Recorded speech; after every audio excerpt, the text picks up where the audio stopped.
Both the interim government then and pro-Morsi protesters pretty much know the real showdown has yet to take place. Let's bring in Faisal Al-Yafai, who is chief columnist from The National, based here in Abu Dhabi, about what is this ticking time bomb. A couple of pieces of news out today, then. We have learned that the Interior Ministry is effectively set with its security service to clear out these, what are two very big protest groups who are looking for the reinstatement of the deposed President Mohamed Morsi. We also know that those who are in these camps are determined to dig in. How do you assess what has happened since last time we saw Mohamed Morsi, which was exactly a month ago?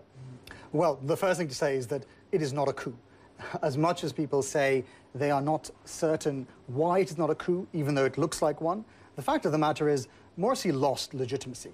Now, whether you agree with the way it was done, you must agree that at some point there were sufficient numbers of people on the street, millions and millions of Egyptians. They don't have to agree, because all of those who are sitting on the streets today don't agree with you. Well, they say he was not. a democratically elected president and he was deposed by the will of the military and some secular internationalists, as it were, who wanted change. Yeah, the military certainly say they were responding to what the people wanted. You can ask whether they had to respond quite so quickly and quite so forcefully. But regardless, it is clearly time for the Morsi camp to understand that he is not coming back. He's not going to be president again.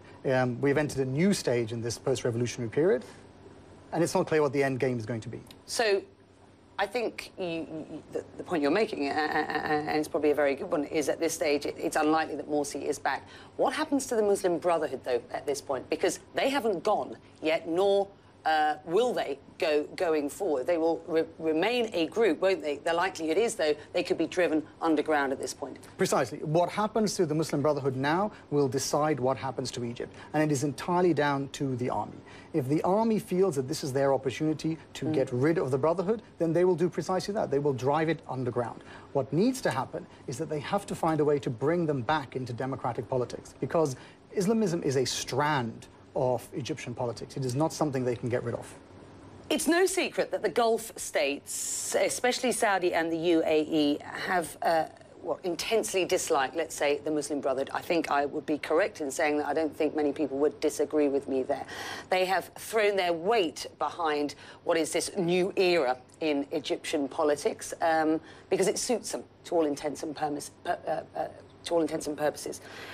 How do you read that? Well, the Gulf states are interested in Egypt for two reasons. The first reason is that, frankly, Egypt is too big to fail. It is an enormous country, and there are hundreds of thousands of Egyptians in the Gulf, living here, raising families, running businesses. So what happens in the Arab world's largest country will find its way to the Gulf. That's the first point. The second point, yes, you're absolutely right, of course. The UAE and the Saudis are no fans of the Brotherhood. The UAE particularly has had its own problems with the offshoot of the Brotherhood, Islah. They sentenced their activists to jail time. They are not happy, and they have learned from the Qataris that what you do is you put your money where your mouth is, you put your money where your ideas is, you get in quickly and you provide a lot of money. But interestingly enough, the Qataris threw their weight behind Morsi, didn't it? Because that satisfied them in the sort of pre-new era in Egypt. Where do they stand now? It's a good question. It's not clear what happens now the sun has taken over. I think it is likely that they will find that their allegiance to the Brotherhood is not as important as their allegiance to their own country. And what they'll do is they'll put money behind whatever happens in Egypt. At the end of the day, the Gulf states are more interested in stability than they are in radical change. Follow the money is what you're saying. I mean, the regional influence on Egypt is going to be huge, isn't it, going forward? Absolutely. $12 billion, which is the amount that the UAE and the Saudis pledged, buys you a lot of leverage. It's not going to overshadow the amount of money that the Americans give, but it's certainly going to make the leadership of Egypt sit up and take notice.